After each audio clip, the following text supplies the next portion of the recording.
that? Yeah, shit. Oh, this. Yeah, let me get this. Ah, shit. Battlefield. I haven't played Battlefield in a while, so I'm probably gonna be ass. FYI. We're dominating the battlefield. Maintain your positions. All right. Well, that's good. Good news. Good news coming in already.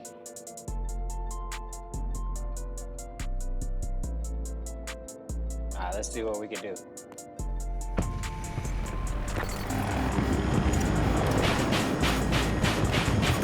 Spotted a hostile tank, 110 meters.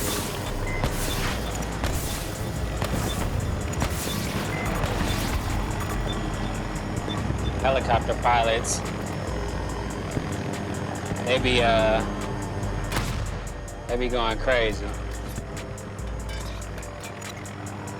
Especially when you get a good one.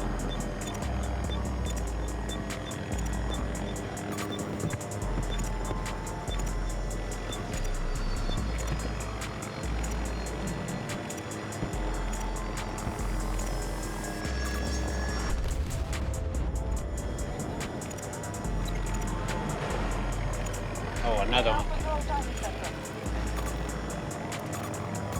Enemy helo on my mark, 150 meters.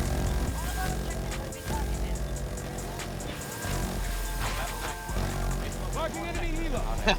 He hit the building.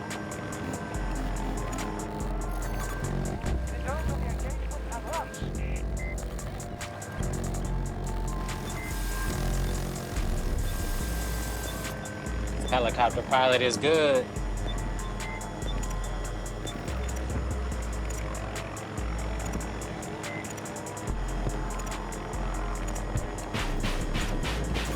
Marking enemy tank, 200 meters. Get the vehicle. There's a tank. Regroup on my far marker. What the fuck is this? Another tank? Oh. That's gotta be a bot. Lone Tango, 130 meters.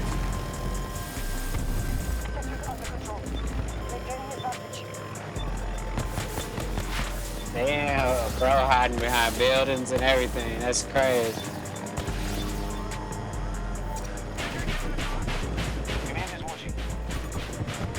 Supplies on my marker. Oh, it's a jet.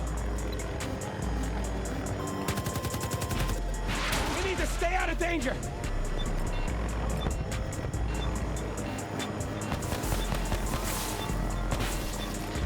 We control most sectors of the battle. Hostiles have taken great losses. Our victory is close. Damn. I seen that one coming in hot too. Fuck it. That's crazy though.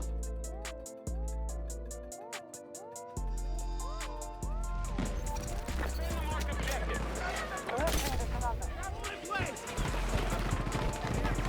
Our forces are assaulting Alpha 2.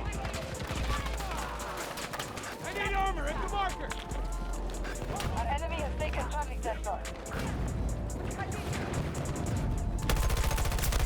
One down. I'm Good reloading. luck to your squad.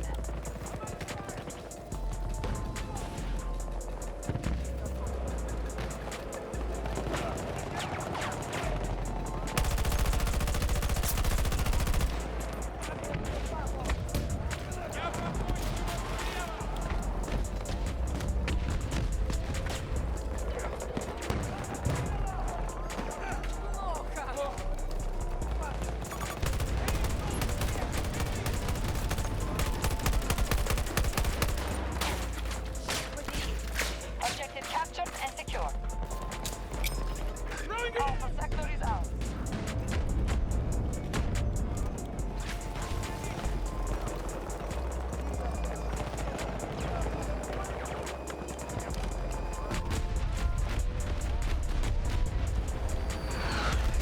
Damn. The fuck?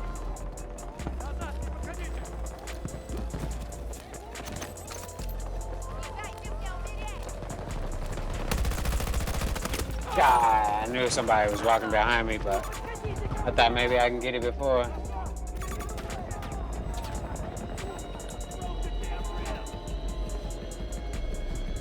This one's almost over.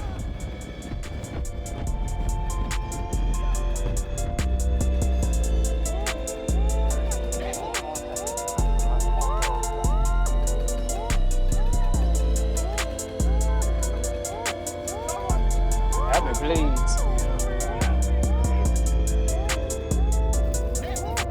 All U.S. forces retreating. Victory is ours.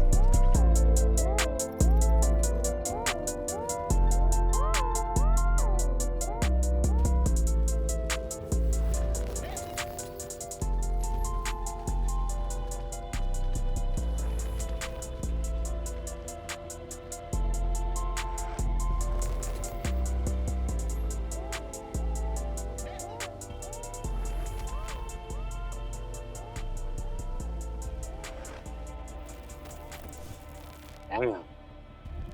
Haven't played in a while. Got a few kills though. Not too bad.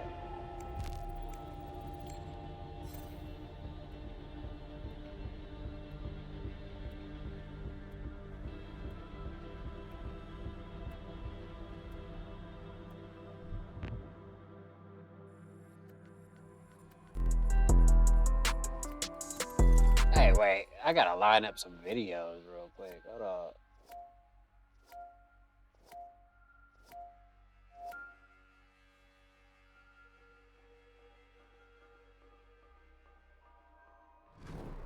Oh, yeah, I already got that shit. Oh yeah, gas face.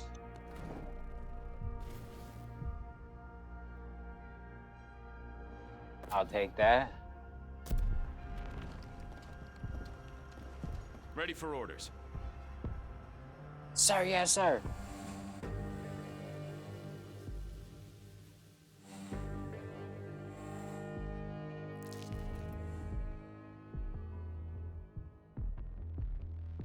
Oh yeah, let me hear that too real quick. Let me get some of this going too real quick. I like to learn, my bad, you know what I'm saying? I know nobody else does anymore, but I do. To the world of Eon Flux. I want that. I want what else? What else? What else? What else? What else?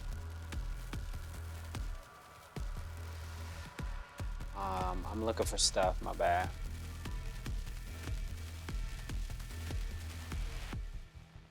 Alright, here we go. Hopes. Damn, did I listen to that much of it? But if they are greater than we are, they are less superstitious. And of course, this will cause quite an impact. And it is quite a question as to how many missionaries we will start sending to them. And there's always the bare possibility they'll send a few to us. And this could be a most confusing situation.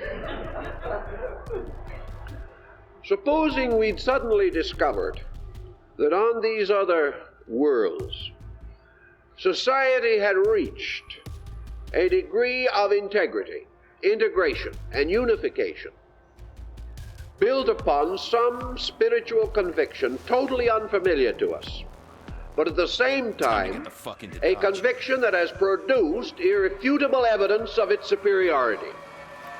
What are we going to do? Are we going to be able to stretch our faith to meet theirs? Is it going to be a head-on impact? In other words, is interplanetary travel going to change our attitude toward deity, toward creation, toward universal procedure, cause and effect? All of these great ethical, spiritual foundations of our culture. It would seem almost certain that they will be changed. But it is not certain that they can be destroyed. Because if the basic spiritual instinct in man arises from a universal fact, then that instinct is going to be present in other peoples or other kinds of creatures. But this instinct will undoubtedly develop in a different manner because of different problems. A people that has never known war may never know hate, and therefore may not have the problems that we have. What are the problems of people different from ourselves? Are there worlds of problems we know nothing about? Or are we going to find that this planetary family, because it is dependent upon one sun for its light and life, is essentially very much alike? The Greeks were of the opinion that psychically all of the beings in a planetary system have certain similarity. Therefore, that actually, internally, we are apt to be more alike than we are externally. And it is very possible that what we shall find is the same kind of individuation which we find in connection with people. No two persons are alike, though operating with a very similar psychic content. Therefore, it is possible that the beings on these planets, physically modified by the various environments upon which they exist, and psychically modified by these environments and by the pressures of the problems which they have faced, may still have a very similar psychic core, and therefore will be capable of psychic exchange with man. What? Whether we know their language or whether they speak a language or not. What did I get? So we go back to the ancient Oriental background again, and the fantasies of the Arabian Nights and the fantasies of the Indian stories and legends, and the old myths and beliefs which we find still in Tibet and in other remote areas. And we've come to the possibility that there are these beings in space, that perhaps they no longer speak. Perhaps they only communicate by impressing thought. Perhaps they are not limited to place. They may not have houses as we know them, because they live in the greater mansion of their own consciousness. Perhaps they no longer eat food as we know it, perform the natural functions that we perform. Yet they are beings growing up within a great solar family. And therefore they open to us perhaps the thing that we do not have today. In fact, India, I think, believed they would. Namely, they would open to us for the first time a perspective of direction. They would show us, by their relative developments in relation to ourselves, how the solar pattern unfolds, something we have never really been able to integrate. Also, that if they are using faculties which we do not possess, they will give us a clear demonstration of those faculties at a time when perhaps we would otherwise be unbelieving. The Indians believed that on some of these planets we had beings that we would consider to be gods, and yet in their own world they are not gods. They are beings possessing faculties and powers in full function, which we know only as myths and legends. If such is the case, the demonstration of these faculties and powers is in turn likely to completely change the motion of civilization. If human beings ever really believed that the culture of internals is more important than the defense of externals, and came to united effort on that, we would undoubtedly begin to grow as beings rather than merely extend ourselves as cultures. If we can find, therefore, in our space journey evidences in support of this, it is apt to change our entire way of life. I presume that if we ever meet face to face as a people, a culture on another planet, and find that culture to possess values of any kind which we do not possess, or to have attained solutions to any problems that we have not solved, that this immediate contact could be the most world-shaking event in history, For it would mean undoubtedly the gradual but inevitable change of every institution we possess, and might, if it is of the more fortunate Tank over kind, there. impel us to the greatest progress we have ever known. We will then have to compete with space instead of our neighbor. We will have to unfold virtues beyond those that we merely pattern upon the conduct of our friends. This contact, this concept of a Tank's still total over life may also open to us fields of science unfolded in other worlds, developments of all kinds, giving us a heritage very quickly, almost beyond our comprehension. It may Holy also shit. face us with great problems, Why with did the gun evidences sound of the like that? That's audacity of weird. our own efforts. What did I do? Where we may sleep, we may wake some sleeping monster. We may find ourselves in contact with ways of life that are not desirable, Fucking tank. And and a which guy we out must there. learn to control in some way in order to preserve our own existence. It is a dangerous game that we are playing, but our hope lies perhaps in the ancient conviction that cannot be a fatal game, for the reason that all of this group that we are thinking about Oh, it's only 20. is dependent Okay. upon one psychic solar life core, the sun. That the basic integration of the solar energy itself sustains all these lives. Shit, I keep dropping my shit. Therefore, they must have something in common. They must have certain internal values which they share. And because they have one nutrition, their psychic internal must be to a measure compatible. Thus, this whole procedure may throw the weight of relationships, not upon handshaking and treaties, but upon compatibility of psychic internal natures. Our diplomacy will have to be on a level of our soul function. This will be embarrassing to some folks who haven't been specializing in it, Right? but it may again challenge the kind of growth we need.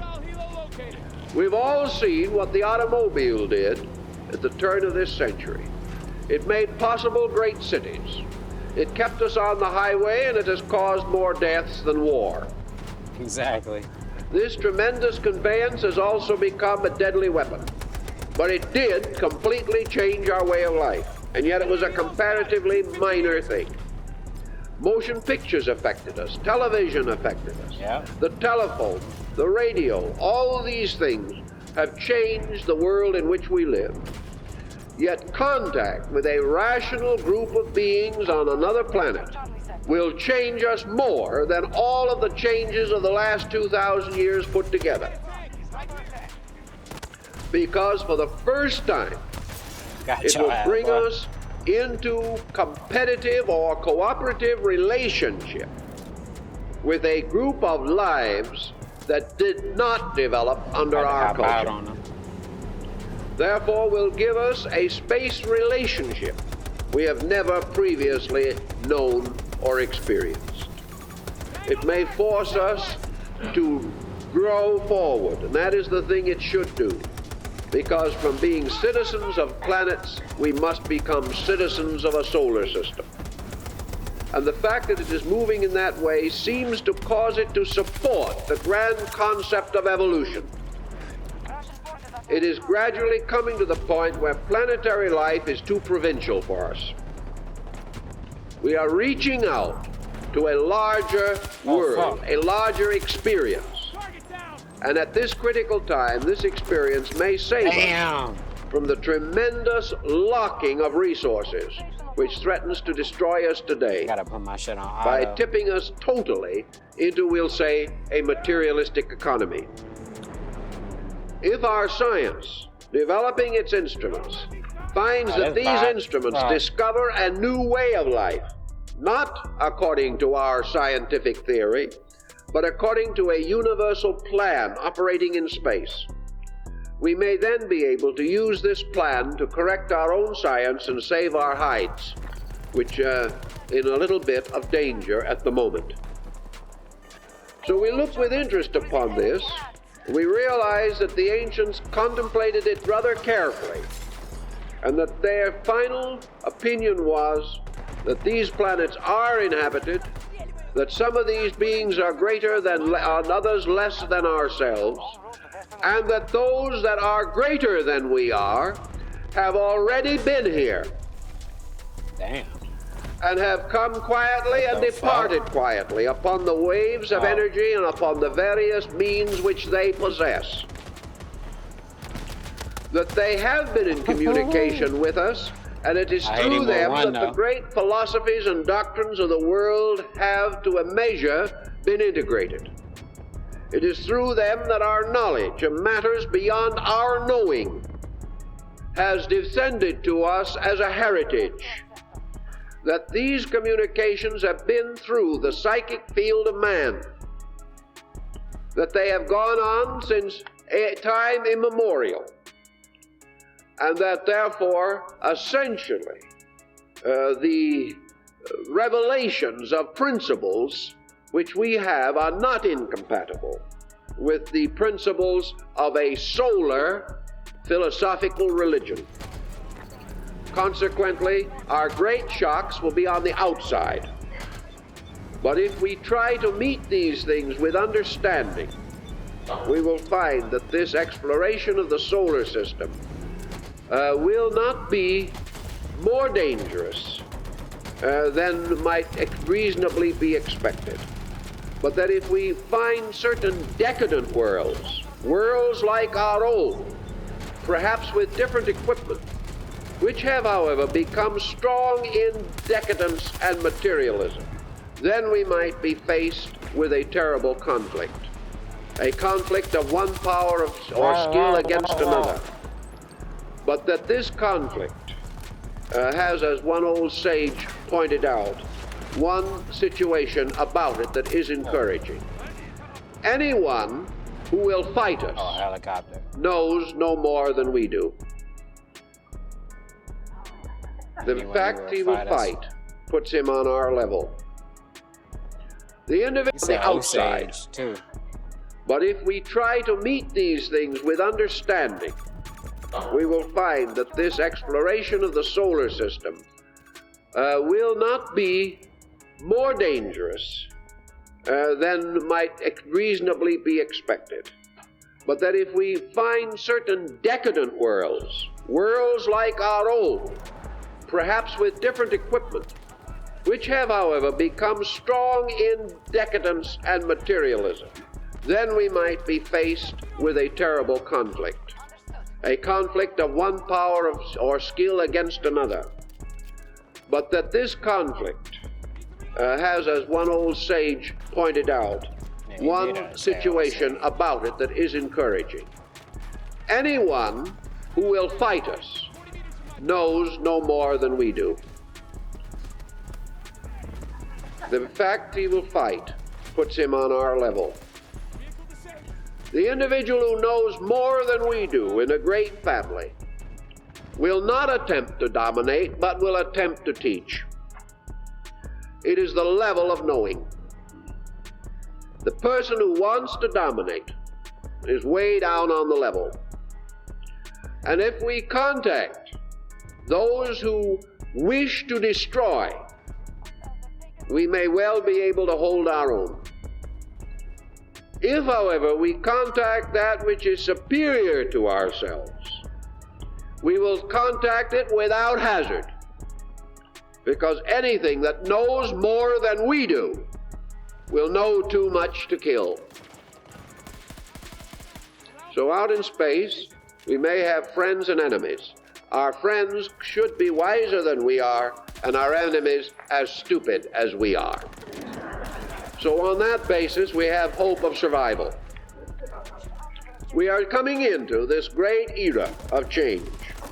Our thinking is already affected by it. Three of them. Ultimately, our philosophy, our religion, our education, everything will be affected by it. But all these changes bring with them maturity, bring with them greater understanding. And out of greater understanding comes growth. And growth is worth all the tension, stress, and pain we must spend getting it. For at the end of growth, and at the end of growth alone, is the peace we seek. That's the end of the morning, too, by the way.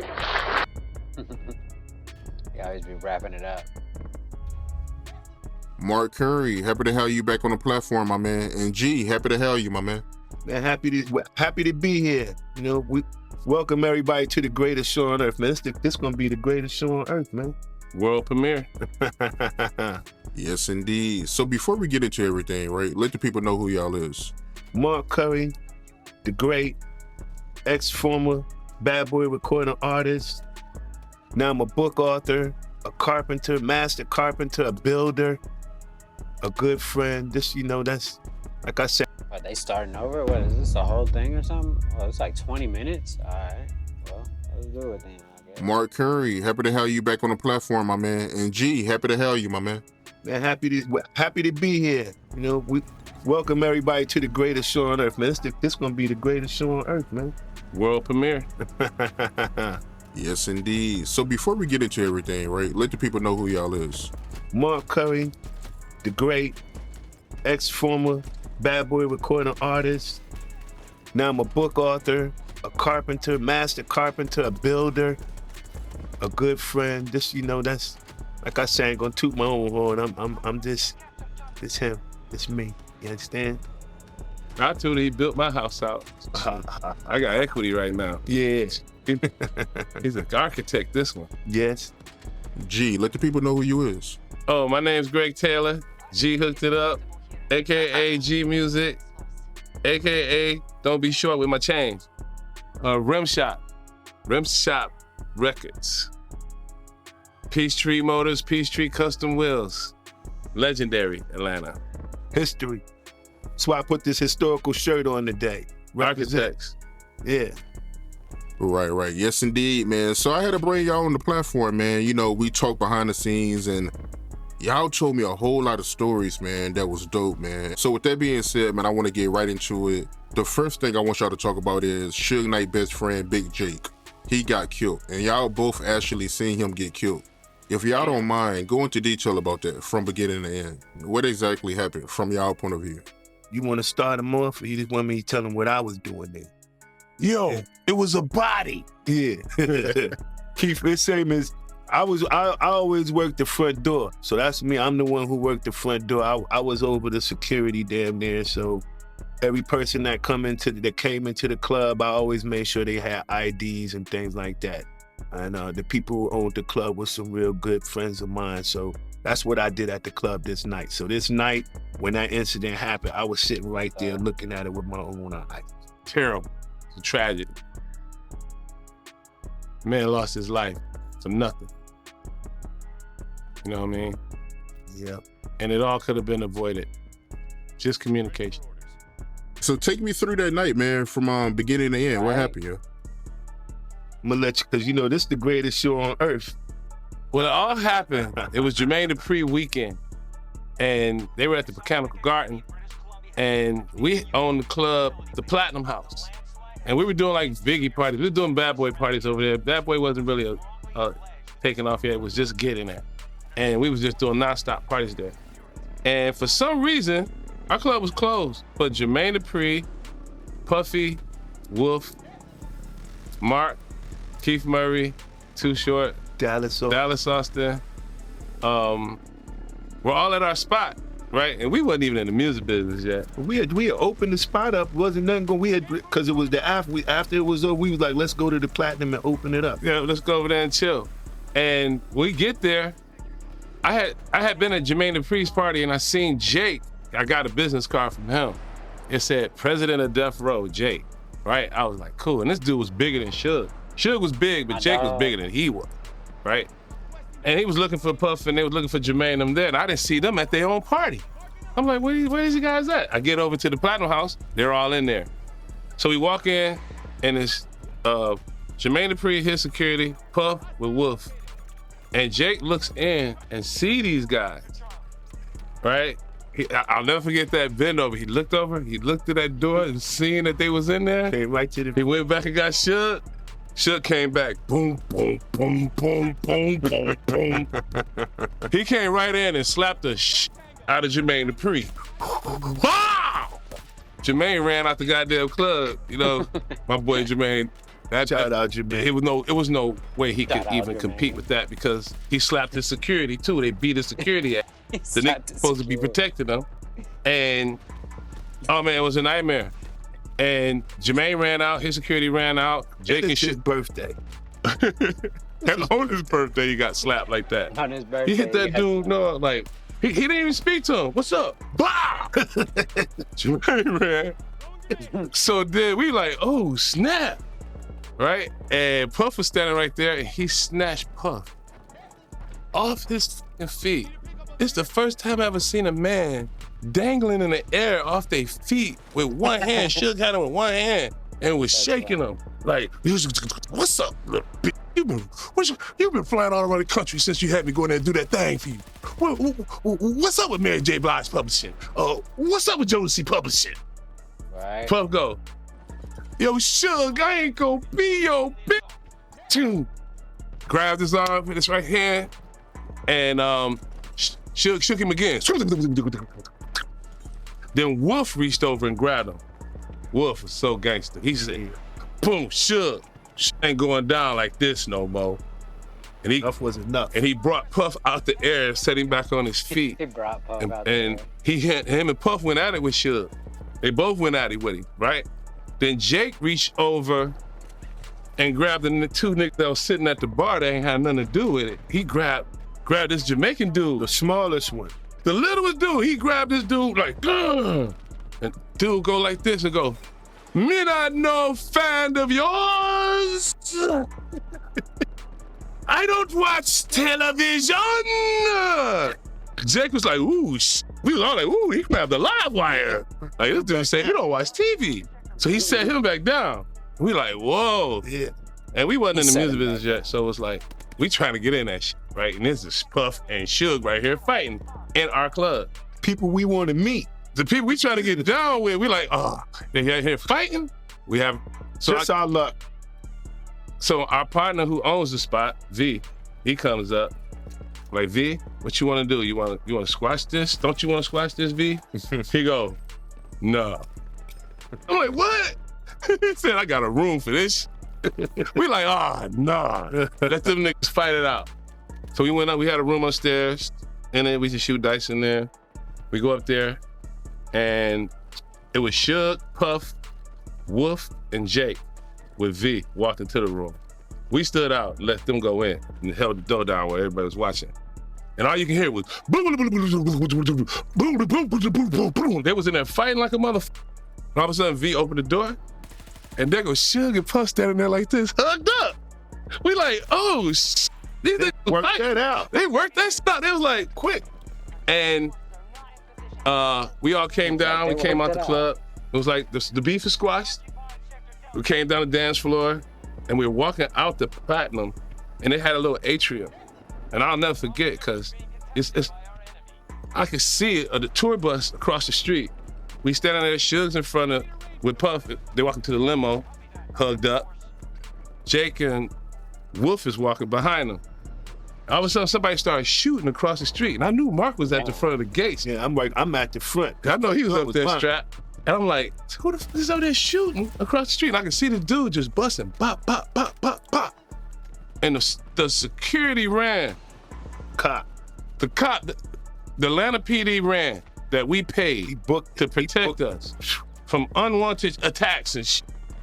When soon as that dude started shooting, the cop ran. I'm like, oh, First one. we in trouble. The cops ran. Yeah. Then all of a sudden, the dude just came out of nowhere. While everybody was looking that way, this dude came out of nowhere and flashed like the Flash and spent, and he touched Jake with that gun. I never seen that shit before. Them New York niggas is the coldest killing niggas I ever seen in history. It was that kill that play. It was called the play for the overlay. They started shooting across the street to make everybody look. We looked, the dude came out of nowhere and just touched Jake. And Jake was about 400 pounds. He hit him like what, 4 times, 7 times? 5. I mean, he just kept shooting, just touching him, bop, bop, bop. But the whole time he was looking at Suge. like, you next, nigga. And we like, oh, and I'm standing right behind them. We like, it's happening so fast. And then he pulled out on Suge to blast Suge. And I thought it was a girl because it was screaming like a girl. It could have been 2 times because when I looked, I seen him had Puff. That's when he had Puff in that chokehold. When Jake was doing that, the reason why, just imagine, if the girl was in front of, why he wouldn't have let the girl have it too? If he just finished doing what he was doing, if it was a girl, and that was all that was protecting him at that time, she would have got it too that night. He couldn't do it. That's why he grabbed somebody he couldn't shoot at. That's why he looking at him like, yo, this should have been you, but I can't get you right now, but I got him. To let you know. Yeah, I'm letting you know. That's why he looked at him like that. That's why he would look, because he couldn't do nothing to him because Puff was right there. So hold on. So then he drew down on Suge to give it to him, and Suge snatched Puff up. Yeah, that's when he. And that's when they wouldn't shoot. With that tan linen shoot on. And then he backed, because they was going to the limo, then they backed up to the back door. We go back into the back door to the club. That's when he Then he snatched the girl. Yeah. That's when he was running crazy. Remember he was like, oh shit. I know I was running. I don't know. All I know, that nigga started shooting. It was like slow-mo camera, like it was like your whole life flashed before your eyes. Yeah. But when he was shooting, I knew he wasn't gonna shoot me because I told you I should see him all the time. Like I used to be the one that served him his, crystals every night. So when he was shooting, it let me know that I could actually look at it because I said, he's not going to shoot me, he's shooting somebody else. So I was able to sit there and look like this and go, wow. Yeah. I never seen a nigga get touched by a gun and shot before. That just blew my mind. I thought, I was like, this is surreal. And then we all backed up and we went out to the kitchen. It was like out the back side door to get away. And it was like Keith Murray, Too Short, Dallas, Jermaine. Everybody on the side. Hiding up under the car. Yeah. And then Wolf. Right. I came up on Wolf, and that nigga was over there crazy, like insane, right? He was like, I'm like, Wolf, what the fuck is wrong with you, Wolf? Wake up. I had to slap that nigga. Wake up, Wolf. He came out there, bro, bloodshot eyes. And I'm like, damn, wake up, Wolf, what's up? And he was like, he was in shock. And he was the homie, so we like, come on, homie, what happened? And all of a sudden, the dude came from around, the nigga who was shooting came around the corner. We on the sidewalk, they all up on the cars. I'm trying to get Nick to get up. He came around the corner with the gun like, boom, and he drew down. And we was like, if this nigga shoot, we killing him, right? He didn't shoot. He stopped and looked at us and froze. And he had the gun in his hand. Then took off. Then went back the other way. Yeah. Then we like, damn. What just happened? Where's the police? Right? Then they shot up our club. So we walk around there and get all these fools up off the ground, and we walk around there to go see Jacob. We knew dude just got dumped out. He was on the ground. He was just laying there on the ground. That's the first time I ever seen like a 400-pound man shrivel up to like 2 pounds. He shriveled all the way up. Yeah. He was ticking. He was out there ticking. He was like, do it look bad? Mm-hmm. Do it look bad? And my man was like, nah, it don't look bad, just breathe. He was like, do it look bad? Trying to save his life. We went over there, everybody would start trying to save his life. V was over there coaching him through and talking to him. He's like, do it look bad? And you can see the blood. That's the first time I seen a trail of blood going down the sidewalk into the streets. And the white people was pulling up, coming from the opera. They was pulling up and looking at this, and they would see Suge, Puffy, Dallas, Jermaine. It was so many celebrities. So many celebrities out there. And they would look and they would just drive through the light and just panic. I remember that. Yeah. And then the ambulance was coming. It was taking so long for that ambulance to come. Now the security cops finally came back. They done ran Rambo, off. after he come back, Rambo. even heavy. And Rest in peace, Very Rambo. heavy. he was running so fast, bro. And he gets there, and we praying over. We got dude right there. He ticking. But hold on, you gotta go back to when the 4 dudes that was like, damn. Oh, before the 4 dudes. So when I got around that corner and seen Jack down there and V, Jake trying to bring him back, Suge and Puff was like right here. Right there, over to the right. And Puff kept going, man, it's gonna be all right. Yeah, it's gonna be all right, sis. It ain't gonna be all right. Suge was like, it's gonna be all right. Tell your kids it's gonna be all right. Tell your mom it's gonna be all right. Then he like slapped the shit out of Puff again. Damn. He hit that nigga so hard and so fast, you ain't had time to react. I felt sorry for Puff. Man. Because he kept trying to explain that he was innocent, that he ain't had shit to do with this. He said, Suge, there you go, man. I ain't got shit to do with this, man. He's like, what you mean you ain't got nothing to do with this?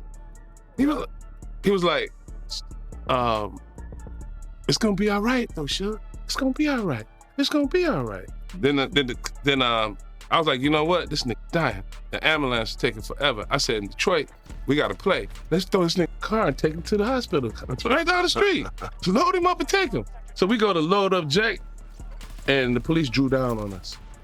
I said, oh, y'all motherfuckers gonna draw down on us after we try to save a black man's life. But it's when the dude was shooting across the street, y'all ran. Y'all supposed to run to the action instead of running from the action, but y'all gonna draw us down on us after we tried to save this man's life. They got bad. They broke bad. So they made us wait for the ambulance to come. We waited. So it was like all of us while we was there. Then the 4 guys came. They were like the X-Clan, or I thought they were like the X-Clan, man. It looked like them because they had the African, the African stuff. The Glorious. It looked just like the X-Clan. They were like, yo, another black man shot dead in the streets, is what they said. They jumped out, was like, and they walked up and they seen Suge, was like that. They seen Puff, was like, oh, they seen Dallas, they seen Jermaine. They were like, hey man, we trying to get to where y'all at, and y'all out these streets, y'all trying to get to the streets where we at. Why every time we see y'all, we see death? Every time we see y'all, we see nothing but death. And we was like, oh, snap, right? And then Suge kept going, it's gonna be all right, Suge. They kept going back. They was going back and forth. It's gonna be all right. Like, I'm just going, it's gonna be all right. Bitch, right? And then the police was saying, when they seen it with Suge and Puff, the police sent that ambulance around a second time, bro. Because they already took forever for it to get it, because it's like freaknik traffic. And then they sent that shit around again. We're like, oh man, how y'all gonna do that shit? Gonna miss the whole point, the whole They let him bleed out. They let him bleed out. The police did. And then, so when Suge started arguing again, him and Puff, the guys was like, instead of y'all arguing with each other, oh, this gonna be all right, why don't y'all pray for that black man laying down on the ground dead? We was like, oh, like everything stopped when he said that. Yeah, he made you realize that, you know, you're not focusing. We not focused. Nobody was focused. This black man is sitting here dripping, ticking away his life. And y'all over here arguing about some superstitious shit. So when we got a prayer circle, we all came together. It was the most incredible thing I've ever seen. Mm-hmm. It was like Dallas, Jermaine, Suge, Puff. V was giving him, helping him. And you, Keith Murray, Short, me, Sean Canardi. Yeah, Sean. Shout out to Sean. Sean was there. Can't leave Sean out. And Wolf wasn't there. Because Sean was holding Puff hand that night when we got in the circle. And then Puff, he had Sean hand, and then Suge had Puff hand. And the nigga said that this nigga was squeezing the shit out of Puff hand so hard doing the prayer. Yeah. He was, and the Lord almost tried to break his fist. He was trying to break him, man. Yeah. And the police were sitting there watching, waiting on them to get into it with each other so they can arrest him and try to lock him up. So we try to keep the peace, then we try to say the prayer for the brother.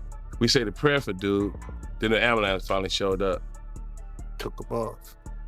Damn. That was on a Friday night or Saturday? That was a Friday. That was a Saturday. Saturday, September 23rd, 1995. I believe. He's good with numbers, that Mark Curry. Yeah. Mm-hmm. I remember that day, like yesterday. And this was our first introduction to the music business. We had never been in the music business. We've been looking other for than owning these the dudes club. wanting to meet them to do some record business with them. Like, damn, man, as soon as we meet y'all, this nigga's dying. Yeah, shut up, our When they accuse Wolf of Big Jake murder, that's not true. No. Nope. Wolf, I could tell you. Wolf is a good guy, man. He ain't had shit to do with that shit. No. What happened was, them studio gangsters ran across real gangsters. They ran across that original rude boy. We knew it. It was like, ooh. The whole club was like, ooh, shut him down. So yeah, because you know what people didn't understand is at the time, Puff kept some real thorough people around him. You understand? That's what made Puff the powerful person Puff was. But since this is the greatest show on earth, G, let him know. Puff is the greatest gangster New York ever seen. He had the greatest run in the history of gangsters. Frank Lucas, all of them, they were 5 years, 6 year term. Puff 30 years. And he played by the book. And on this particular night, it was just in the wrong place at the wrong time. In particular, Jake. Because those guys end up getting killed anyway. Yeah. They was real bank robbers and real drug dealers, real criminals. They didn't watch television. Nah. One of them got killed at Magic. The one who did the shooting, when he came out, the one who actually shot Jake, he got killed at Magic City. Mm-hmm. What was that, like a week or so later? Yeah, right after. Right as soon as it happened, quick. And he got killed by off-duty police officer. And so the karma came back real quick. What he did to old boy, it was terrible. Well, most people thought that was a hit too, because you know they knew who he was. You know. Yeah, but shit, get away. Puff kept saying the whole time, "I ain't got shit to do with this shit, man."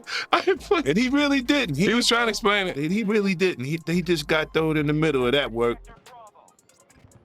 That's funny. Puff is going through it right now. Body on his head. Let me see. I got some other shit I want to see too, but gotta get some kills, bro.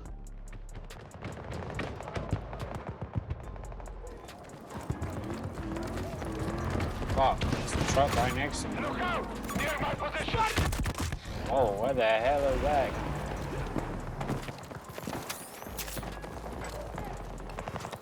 As soon as I walked out, it was Need like you to send a ranger on my marker. bad Stay in idea. contact. Located hostile car.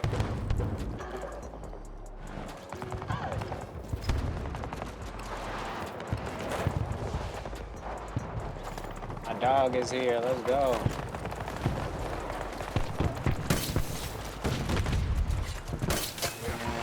Charlie is fallen. We are initiating an attack on Charlie 1.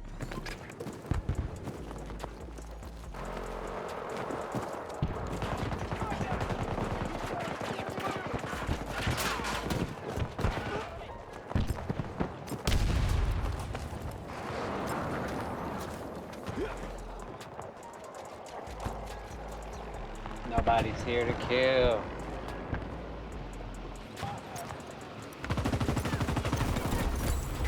We can't protect the My truck. dog get him?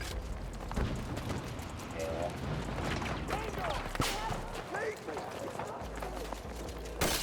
Hooks in. Fucking jet. Crazy. I didn't expect to see that.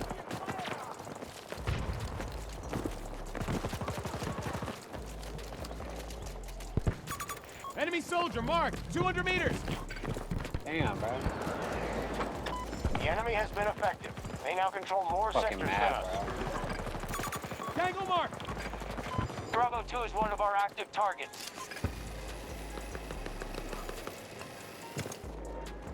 Another one. Hostile sighted. East. Come on. Fucking dog.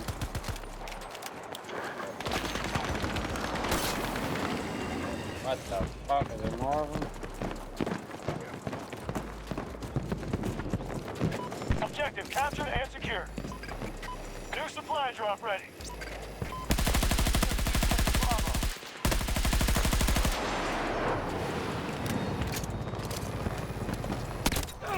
Damn!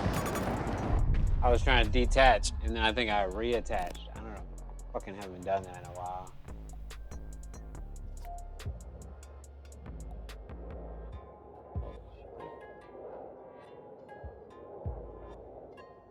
Supposed to be able to detach, shoot them, or fly down, then shoot them, reattach, but the execution wasn't there.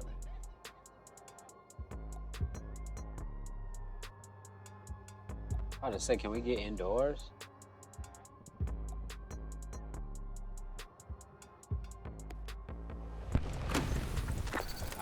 We have taken more sectors than they have. Make sure we don't lose our advantage. We now have Sector Delta under our control. Yeah, but we're losing by a lot. Bravo 2 lost. We're no longer in control. Grenade out! An objective has fallen to the Russians.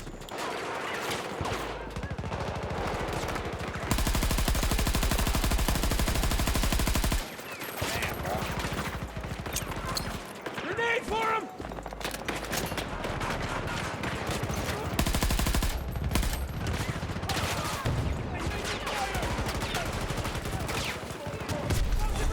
Oh, I got somebody with a Got C. one! Stay back! I don't need a medic!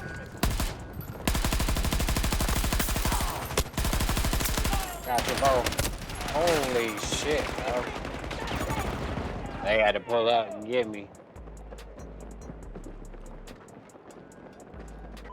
Got them other motherfuckers though. Those objectives. Like the way that gun sound. I think it don't got no kick though without the goddamn. I mean, with the suppressor on it, it don't hit as hard. I mean.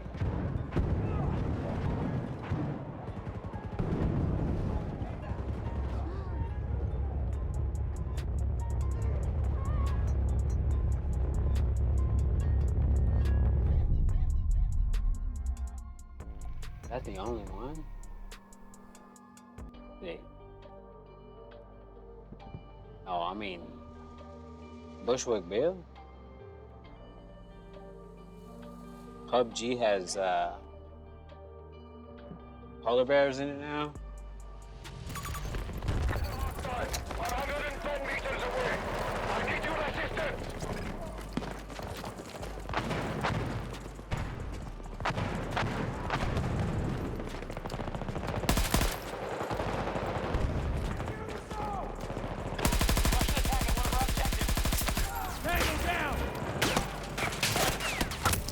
Damn, where the hell is he at? Oh.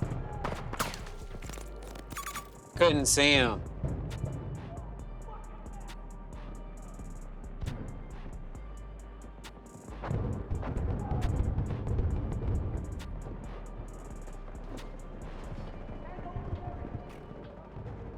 Charleston White got snuck up on yesterday.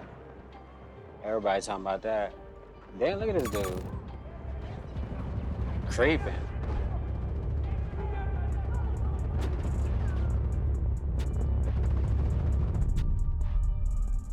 Alright, fuck it, we'll watch it then. I ain't want to, but fuck it, we're about Just to watch lost it. Sector Bravo to the hostiles.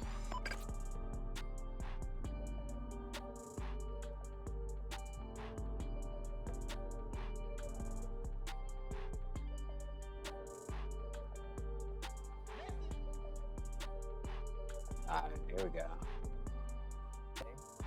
We're gonna dive into the world of Aeon Flux.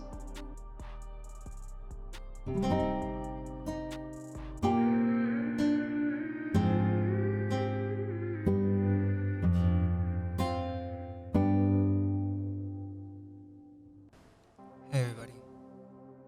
Today, we're gonna dive into the world of Aeon Flux. Oh boy, are we about to go through a trip. It may very well be one of the most surreal shows ever made. The kind where you're just left thinking, what the heck did I just watch?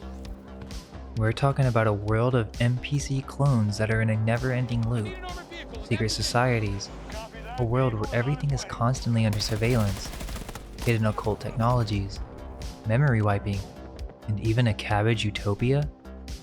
It's honestly like a surreal, trippy dream. And I haven't really seen anyone break it down with an understanding of the occult and alternative history, which from that perspective, you can see how Aeon Flux is not just fiction, but perhaps it's a black mirror of our own world. We'll jump into the symbols, the hidden meanings, and all the mind-bending stuff that makes Aeon Flux a cult classic. And who knows, maybe we'll see bits of our own world peeking through this surreal sci-fi legend. So with that, let's get started. Well, let's start off with the Aeon Flux movie, starring Charlize Theron. Now, if you've seen the reviews, you know that they weren't kind. Complete disaster is a phrase that's thrown around a lot. Personally, I didn't think it was all that bad, but I get the criticism, especially from fans of the original series. It missed a lot of what made the show iconic. Its surreal vibe, depth of the original story, and a lot of that either got changed or ditched entirely. Even Peter Chung, the mastermind behind the animated series, wasn't a fan, calling it a travesty that left him feeling sad and embarrassed.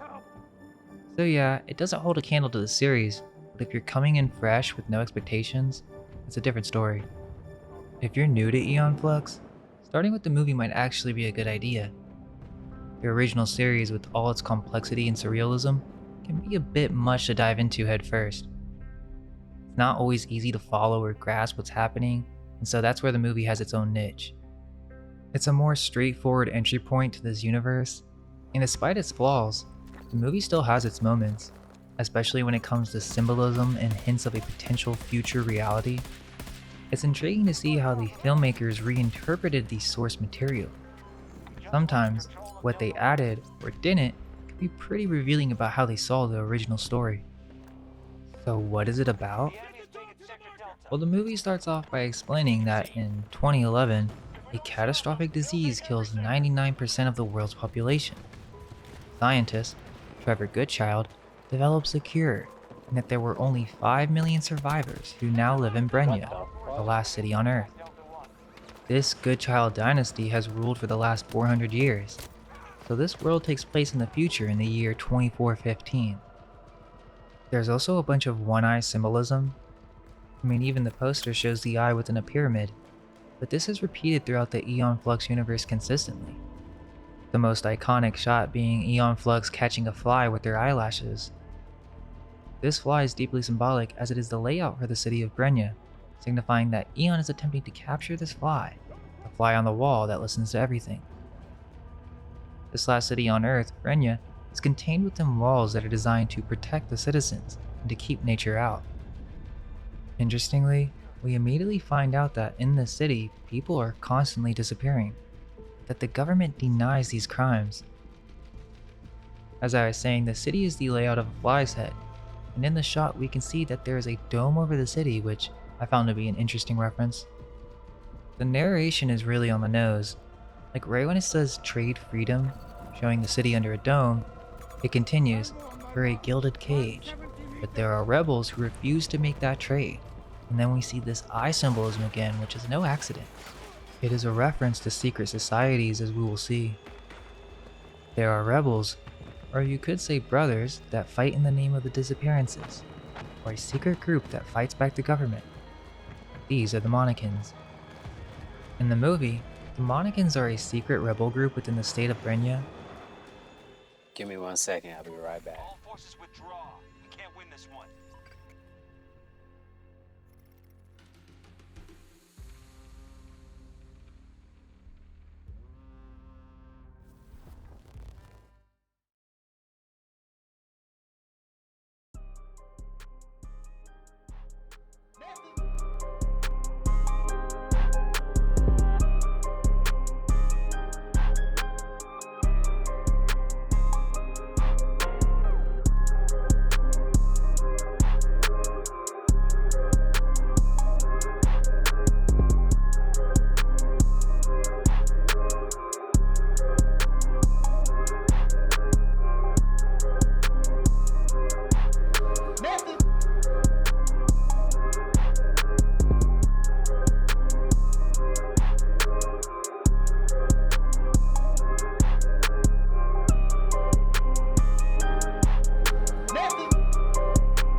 back to that video though too. Which is not how it is in the animated series. I'll talk about that later. But in the movie, they are like a secret group of assassins with advanced skills, or you could say superpowers, whether it is through technology or being trained. They are far more deadly than your average citizen. The Monokins pass secret messages through making out. Super trippy. It's basically an exchange of a pill, and once digested, a chemical is absorbed into the body that travels to the brain, forcing an out-of-body experience of some kind. This is extremely interesting because if you think about it, this is a real thing in real life. Literally, since ancient times, groups of people would get together, take drugs, and travel to the astral realm to conduct different rituals and meetings. Similar to the Witch Sabbath, it seems that this idea has been referenced here with the way that the Monokins communicate and receive assignments. Interestingly, this seems to be unique to the movie as there wasn't anything like this in the animated series. Notice how everything is white and angelic. This is not just some simulation or technological drug. It is most likely some type of special and theogenic drug specifically for the use of telepathic communications. There is a white bright light behind her, and she's wearing a white, almost completely translucent gown. She has come to communicate apparently in the spiritual realm with her handler to receive her next assignment. Now, Eon's mission is to take down the Good Child's central surveillance facility. Why? Because surveillance is their most powerful weapon. It's how they maintain control, keep tabs on everything and everyone. This is a hint of the invasive watchfulness that's suffocating their world. What I find interesting about this scene is it reminds me of a book I read where it is said that some advanced occultists possess the ability to be both an astral body and physical body at the same time. Meaning, usually when one has an out-of-body experience, they're in a deep sleep or meditation, but some can do it in an instant while awake, even with the help of a psychedelic. This creates a dual state of consciousness, which is what is precisely shown in the movie as Eon is walking around the city. She receives her next goal, but at the same exact time, she is still in control of her other spiritual body, which is receiving or channeling this information from some other realm. This is what she must do in order to defeat the Good Child regime. She must destroy the All-Seeing Eye. Interestingly, they have these photos that are embedded into amber or an orange crystal of some kind. This man's daughter has gone missing. So many people going missing is one of the main themes of this movie. On the PA, we hear losing sleep, having bad dreams, visit our sleep center for help. So people are suffering from bad dreams. We find out that there's another girl in Eon's life, Una, which in the movie is Eon's sister, and she's shopping around preparing for dinner. I think the movie makes it kind of weird with Eon's need to constantly dress sexy for some reason. It's like, why do these Monokins have to dress sexy? I don't really get it, especially if they're trying to be undercover. I mean, Eon sticks out like a sore thumb. Una wants a normal life. She wants to build a family.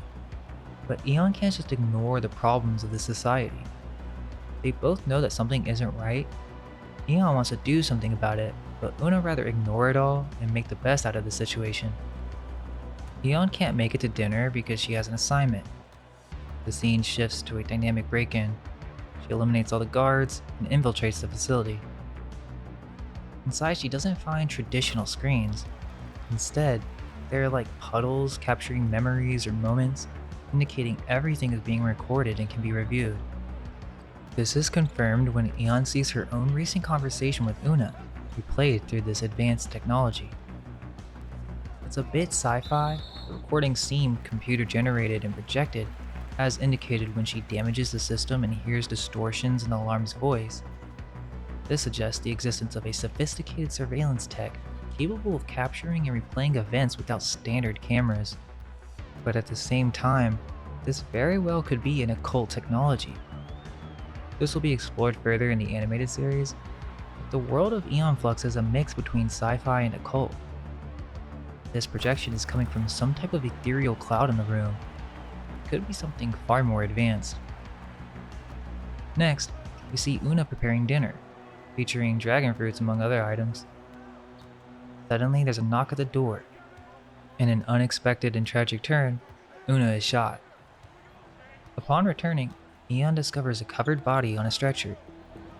Looking through the cloth, she is shocked to find out that it's Una. It's revealed that the Goodchilds were responsible for Una's death, mistakenly believing her to be a Monacan.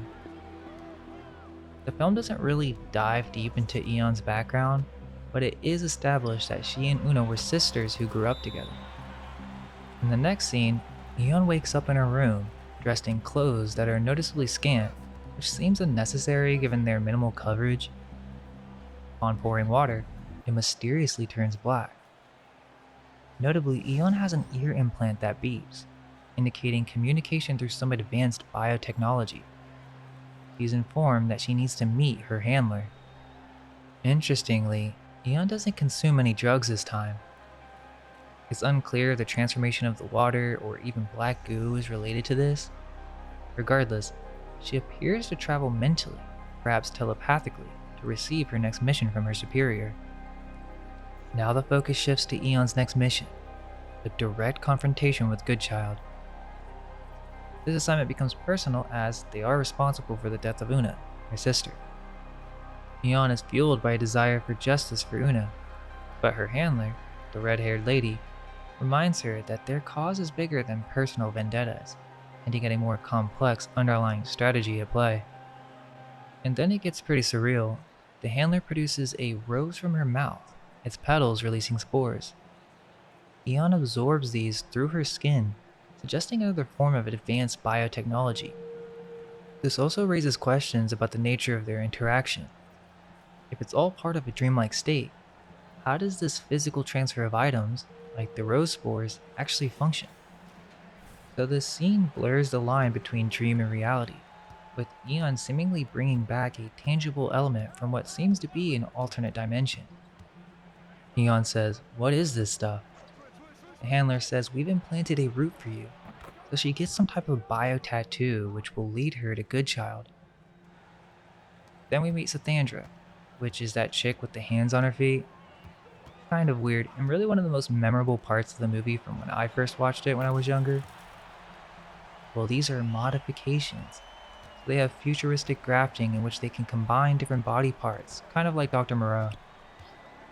So we get another awesome break-in, a bunch of flips and some weird plant pod guns. This part's pretty crazy with the blades of grass and the parkour. Another pretty iconic scene that I'm sure lots of you who've seen the movie will remember vividly.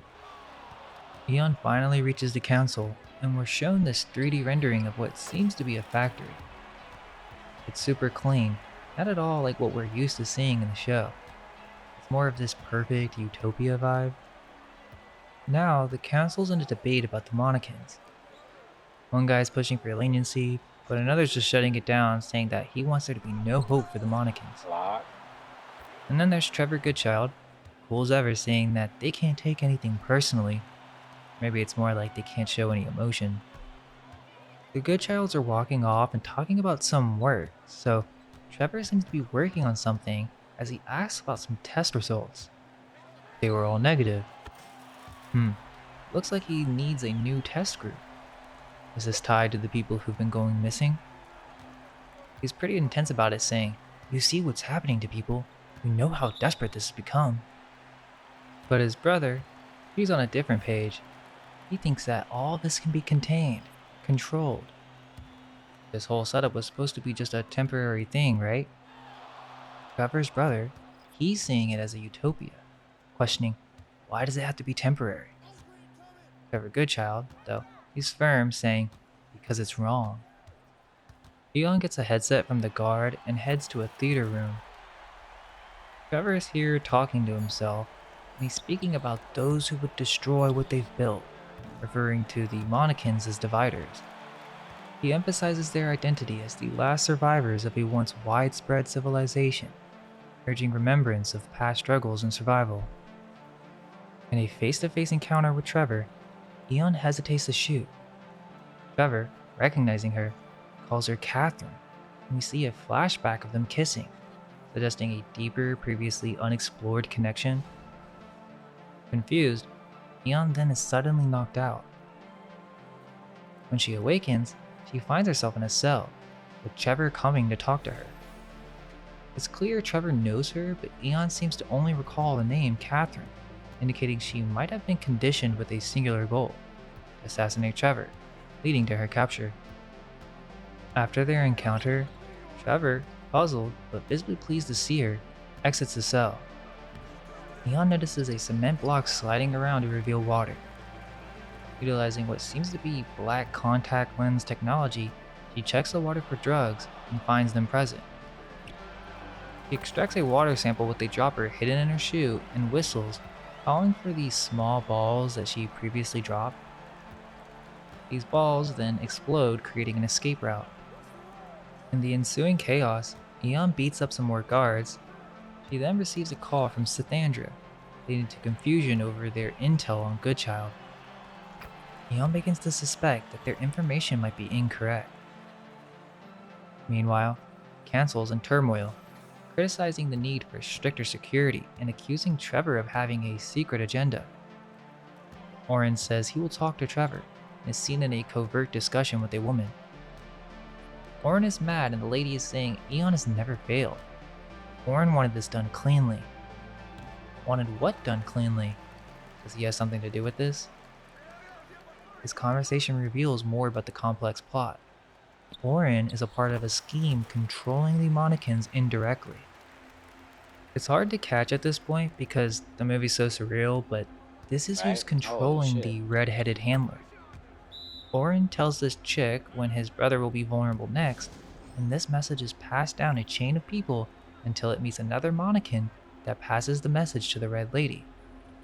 So wait, Oren, Trevor's brother, is in control of the Monnikins?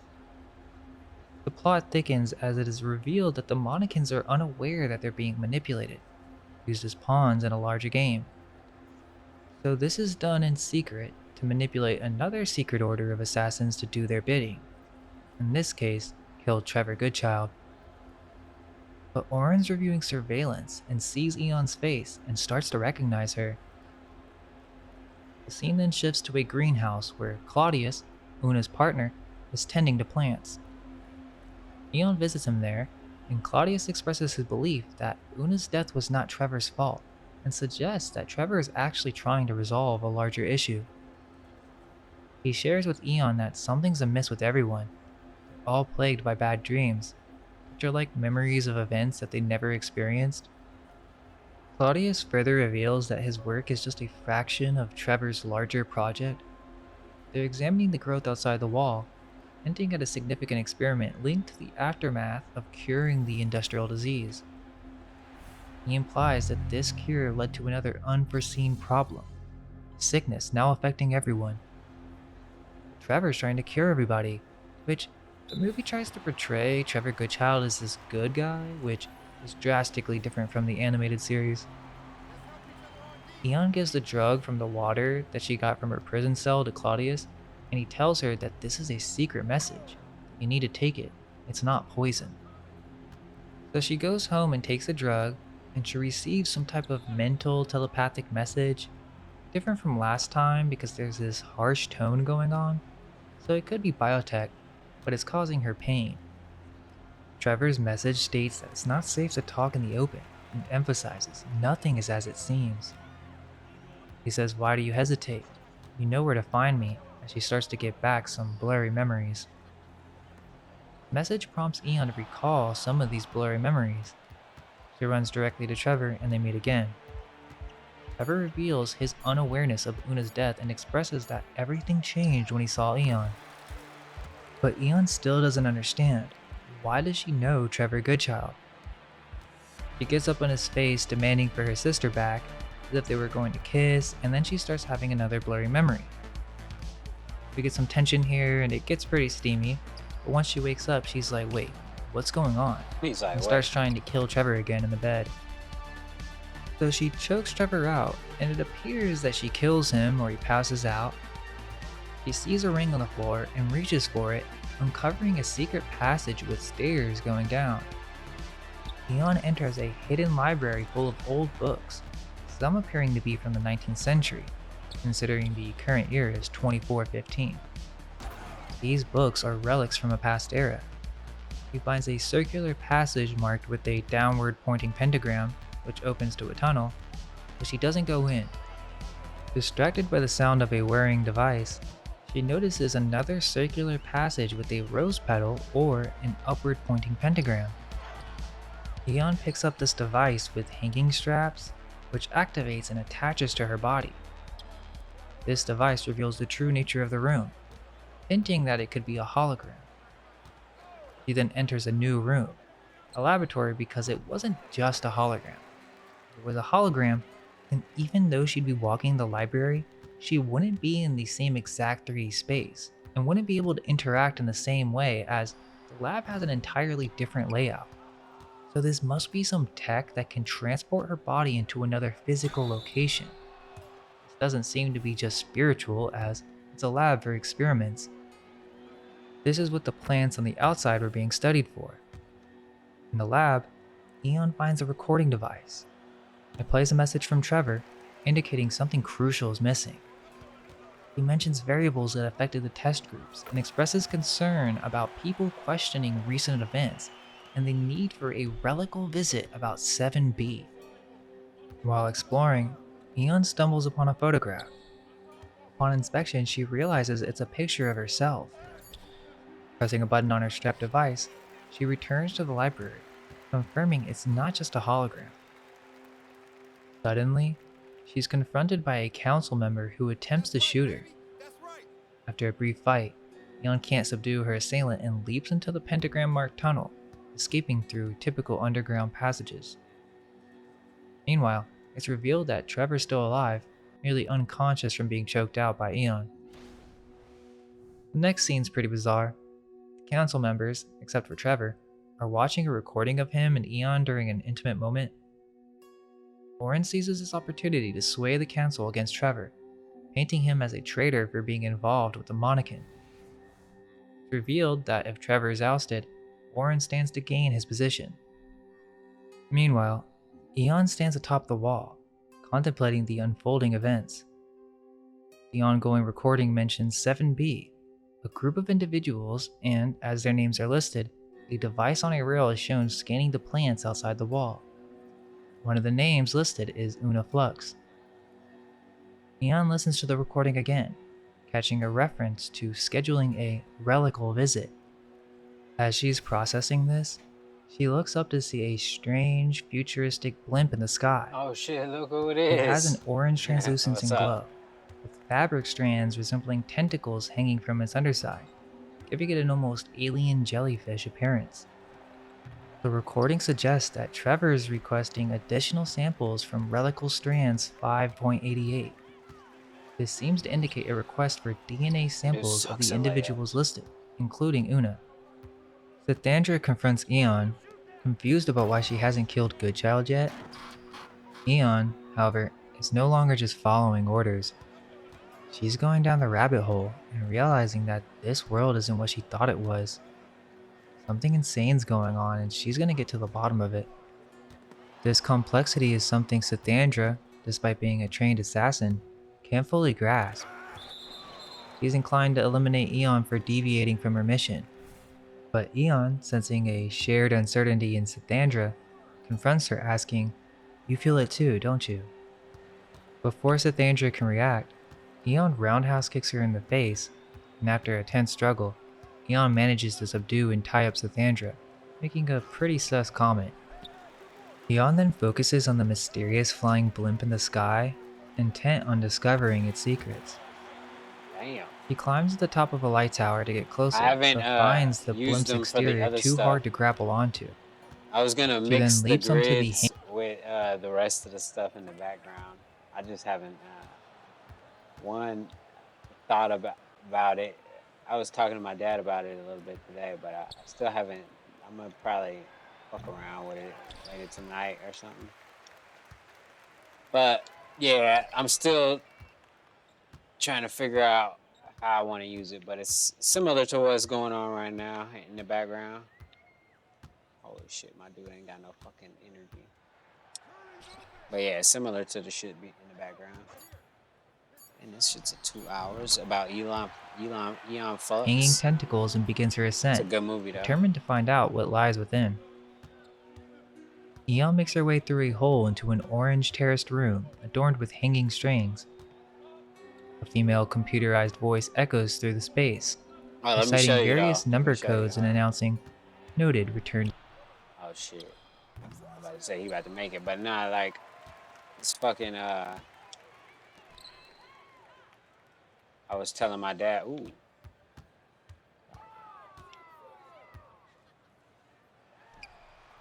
Wow, whatever. Alright, I was telling my dad like this.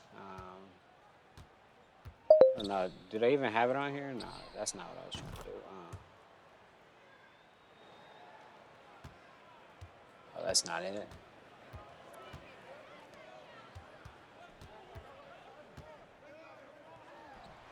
Oh, there, is it right there? Yeah, right here. Oh man, that's not what I want. Fucking had it, but over here, listen up. Go. Well, basically, yeah, the Star Trek holodeck. Oh, that's fucked up. He still got it though. Whatever. But you can. Let's see. Basically like that. The Star Trek holodeck. Name a car for an edit. I don't know. Anything Ferrari. Ferraris are cool cars.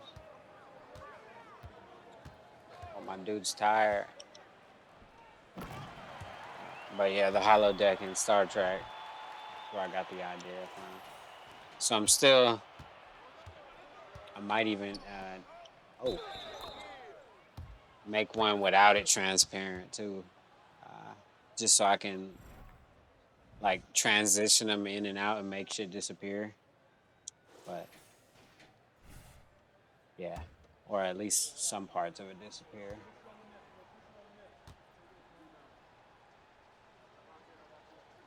Oh yeah, let me see. I also talk very low, but I gotta fucking set it up, right? Hold on. Bam.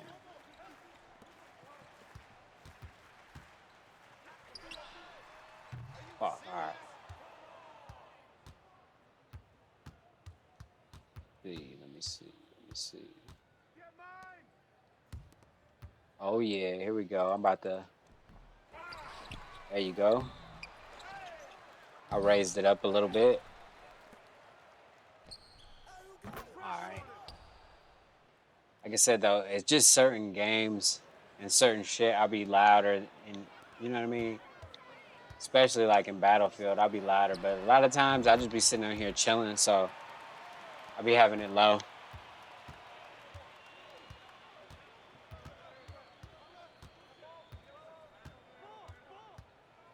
Yeah, the holodeck is the idea. Well, the concept started here, I guess. Because I used to watch Star Trek a lot when I was a kid. And I like even the theory that the whole show was just in the holodeck. Because the first episode started in the holodeck. And then the last episode ended in the holodeck. So the whole TV series possibly could have been just in the holodeck, just fucking around.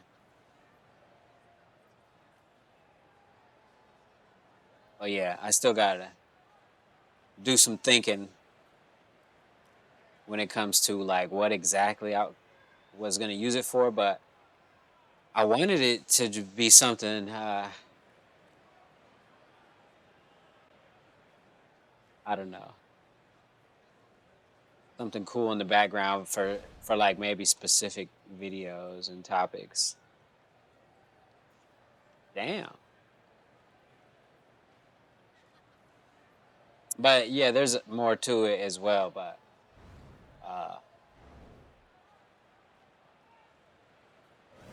damn, look at that. It basically goes to all the shit that I show on this channel, period.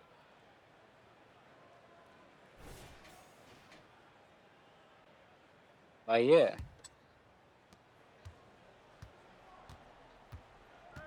This one? Oh, it's this one. Stream. The strings from the ceiling are part of a high-tech display system, suggesting the presence of an advanced computer or even a form of super artificial intelligence. As Eon explores, she notices movement. An old man appears, greeting her with Scary a picture. "Welcome back." But he disappears? Was he a hologram? Or did he teleport like Eon did earlier in the lab? Curious, Eon approaches and touches the strings, which respond with a musical tone. She utters Una Flux, prompting the computer to display DNA information for Una Flux. In a startling revelation, the computer informs her that Una Flux has been reassigned as Sasha Prillo. Confused by this baffling statement, Eon presses for further information, requesting the address of this Sasha Prillo. In an unexpected turn, Creepy ass art. Sathandra, still tied up, manages to activate the telepathic drug. She communicates with the red-headed handler, revealing that Goodchild is still alive because Eon spared him. She Damn. hints at this personal connection between Eon and Goodchild, though the full extent of it still remains unclear. Eon, now labeled a fugitive by the Monacans, is on the run from both her former allies and her enemies. Simultaneously, the council targets Trevor, arriving at his house only to find it empty. Trevor is aboard the DNA blimp, engaged in a conversation with the old man. The old man informs him that Eon's visit was in search of her sister Una. Trevor, intrigued, asks the computer to display information about Group 7B, which is revealed to be a collection of DNA sets. As Eon searches for Sasha Prillo, believing Una might still be alive, Trevor learns from the computer about the demise of the 7B group, all killed in police actions. But Eon is shocked to find out that Sasha Prillo, the person that her sister Una was reassigned to, is a newborn baby. The baby is shown as we find out that Una was indeed killed. So what does reassigned mean? The baby has the same eyes as Una, hinting to a deeper symbolism with the eyes, signifying that they are the seed of the soul and that they pass through death as the individual is transferred into a new body. She has been cloned and born again. Well, Trevor is asking the computer who killed these people in 7B. Shit's fast. It was Oren Goodchild. So Oren did this because these people in 7B had something to do with Trevor's experiments. Eon is holding Una, and Trevor has come to explain what's going on. This is when it gets crazy. But apparently, Eon knows what cloning is, and Trevor says that he cloned everyone. He says that there was a complication when they were trying to cure the industrial disease. The cure, or the you-know-what, had unintended side effects. It led to sterility, and the humans could no longer sterile. reproduce on their own.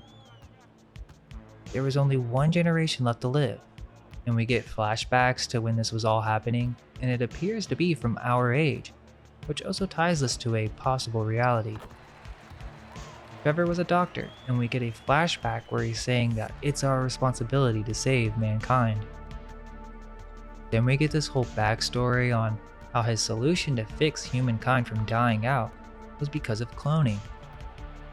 He says that it was never done on humans successfully, but that at some point, they eventually succeeded. Now, when someone dies, their DNA is collected and reused, meaning they can take samples of your DNA coming from really any small portion of someone's body, and then they're able to grow an embryo from that DNA alone, similar to stem cell That's research, it. which is being done in the modern day. It's simply a matter of ethics that we're not told about these things. There are laws in place that prohibit these experiments to take place on the surface. However, that doesn't mean there aren't Nobody underground cares. projects occurring. These things are not just Right. based on fantasy or sci-fi. They're based on real-world concepts. But they add a little bit of the sci-fi element in there so that it seems futuristic. So we find out that Oren and Trevor built the relicle to store the DNA on this flying jellyfish craft. Why did they do this? because they Like a wanted to blimp. conceal the cloning process, meaning literally to keep this whole thing a secret. Which goes to show how big of a deal this really would be if it's being done in the real world today, right? The old man in the weird suit is the keeper. And this is strange. So apparently, they're tricking This is people into strange. thinking that their clones are their own babies. I mean, this is kind of suspicious for anyone to even think of a Nobody concept knows like that this, they're but clones. the way it works is that the keeper finds a suitable couple, and then they give the couple food additives, so drugs in their food that induce a chemical pregnancy. This is weird because it would mean they're watching all the time, and when a couple has sex, they're aware of it and slip drugs in their food that makes them get pregnant. This is where it's pretty messed up. The couple will then come in for an exam, and the doctors will then implant the cloned embryo secretly unknown to the patient that they created from the DNA of the cloned individual. So it's not the parent's baby. And then they show this video which seems to be depicting IVF. Trevor says from there, things happen naturally, which is not how it is in the original show at all, but okay. So people are having these babies, but they are citizens who just died, and then they are reborn with the exact same DNA, a loop, an exact copy of who they were before. This is the only way to survive according to Trevor, which is pretty nuts. For 7 generations, Oren and Trevor have been cloning themselves, but here's the thing. They actually reteach themselves so that they could eventually find a cure for the sterility, so that we could all live on. Eon's like, what? So we're all just copies? Trevor's like, no, we're more than that. We weren't We're all just supposed to make this copies? permanent. Which goes back to the Trevor and Oren conversation at the beginning. Oren wants to stay in this fake utopia where people are just cloned Aight. and they have no memories of what happened. So they are all lied to and kept inside a wall where individuals recycle. But remember, they're all sick, controlled, and live in an Orwellian surveillance society. Orwell. Well, Trevor is shit. trying to fix this and tells Eon that Una was in his test group. She was killed because she was pregnant, and Oren doesn't want the infertility to be cured. He wants this to keep going so that he'll rule forever, essentially. Trevor says that Una's baby Dang. would have been one of the first new children born in 400 years. They both realize Oren's true intentions. He wants to be immortal. Hey, let me get that. Oh, come Well, on. soldiers come for Eon and Trevor, and they make their escape. Eventually, they make their way to a subway after being chased, and then eventually have to hide in some tunnels while Eon Hey, pulls a it's bunch our of bullets ball. out of Trevor with their hand. They're planning to escape and go outside the wall, but Trevor has to go back to his lab to get some notes. So they get some guns, and then they go through these underground tunnels to get get some back to the guns. Citadel. This is when Trevor tells Eon that her name Catherine is from when she was his wife. Got him. He died from the industrial disease, and he says that every time he cloned himself, he taught his new clone about her. So there must not be a full memory transfer, but apparently through learning from his clones, perhaps he's able to access his clone's ancestral memories in a way, and so that's how he knows her. He actually remembers Indeed. her. Their memories pass through death. She says that they were different people.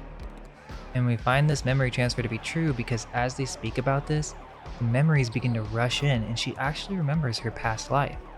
They are no longer blurry memories. The next scene is the Monakins trying to find Eon, and they can trace her as long as she has this pill inside her, so they have some type of GPS on her.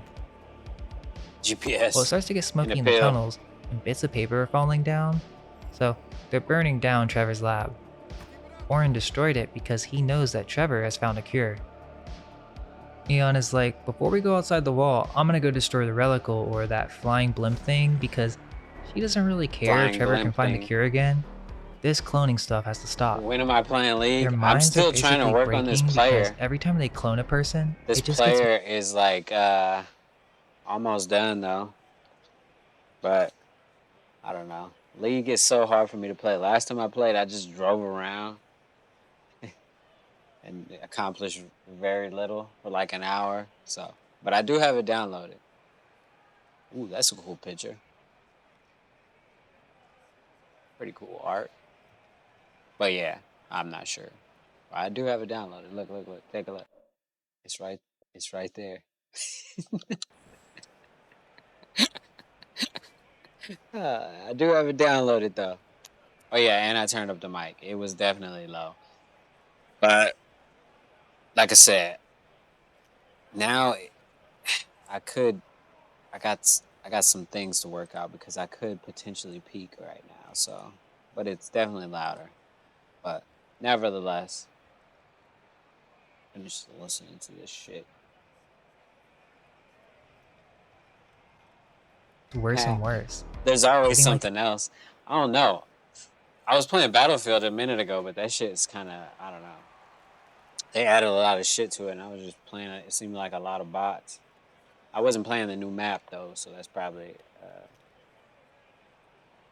one of the issues. I probably should have played the new map, but nah, I don't know.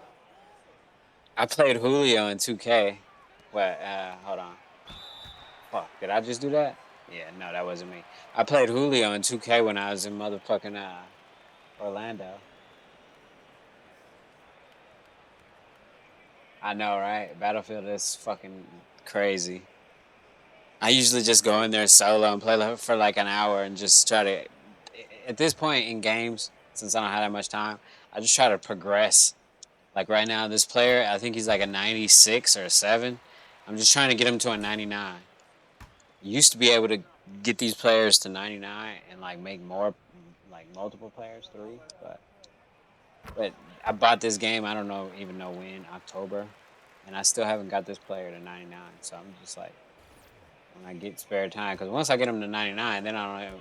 Only time I play is when I play Rec, which I don't play that much, but I'll definitely play it more. I could play. Oh, I could play single player Rec, just walk in there by myself. Once I get him to 99, but even then I could play now. I don't know. I don't know what games, bro. I got League Pass or Game Pass Ultimate or whatever too. Ooh. Bro, my fucking foot fell asleep. I hate when that shit happens. Oh.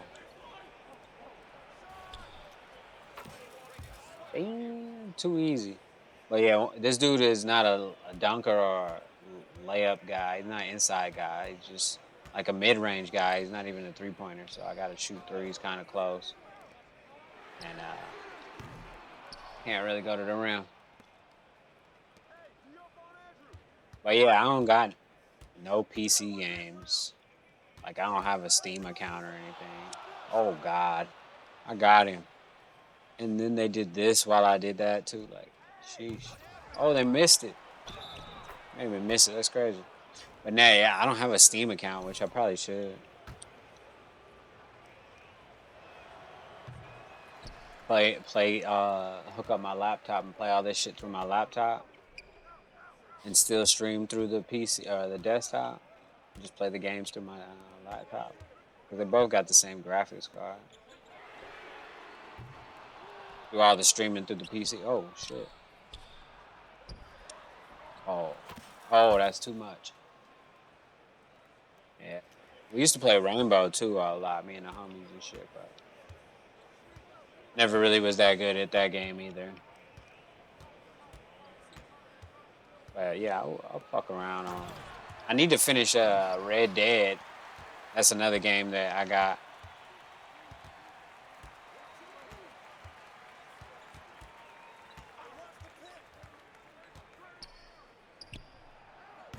Holy shit, how did I miss that, bro? Alright, hold on, let me get it again. I don't remember how I did this shit earlier. Is it like that? Yeah, it is, alright.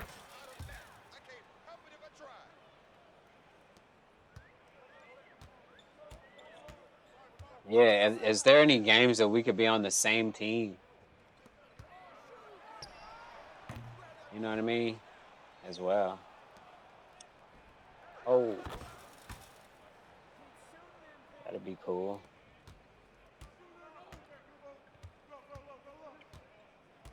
I just like Battlefield because it's so much of a like spectacle and shit. Like you get on, it's like tanks, jets, fucking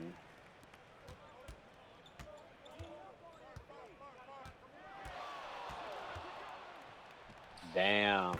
That's what I've been trying to do. I finally figured it out. It took me this long. What the fuck? But yeah, jets, tanks, everything. It's fucking crazy loud too. It's like a movie. Matter of fact, I need to finish watching the fucking Native American movie I was watching last night.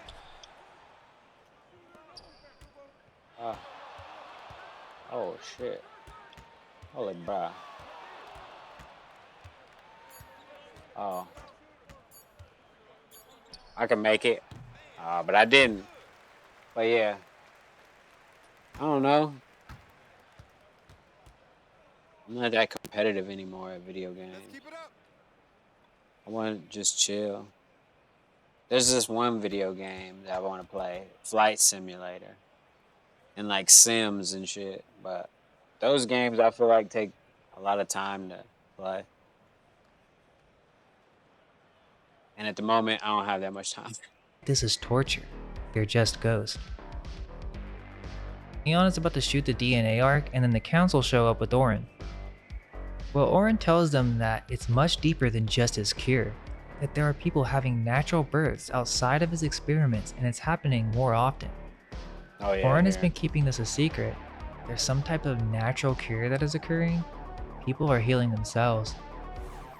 Orin understands the situation that his brother has created. He sees a beauty that his brother, the doctor, can't see. He created an Orwellian state that can be completely controlled. A tyranny in which individuals are recycled as clones. And anyone who gets pregnant naturally will be killed in order to keep this cycle infinite. And Orin's rule at the top as a dictator. There we go. Well, we find out that Orin, behind Trevor's back, told him that his wife Catherine was gone at the beginning of all this back when the disease was happening. But what he did was order that her DNA be destroyed. He did this because he thought Trevor was soft with her and he wasn't capable of creating this empire that Orin envisions. Seems like a plot hole, so Orin knew back then what was about to happen. But as Orin is talking to them, there are some Monacan snipers ready to kill Eon, and one of them is Sathandra. Eon touches something on her back, which stimulates this telepathic, otherworldly conversation with Sathandra. So Sathandra ends up helping them out and shoots Orin instead, going against her orders, and then they all start fighting.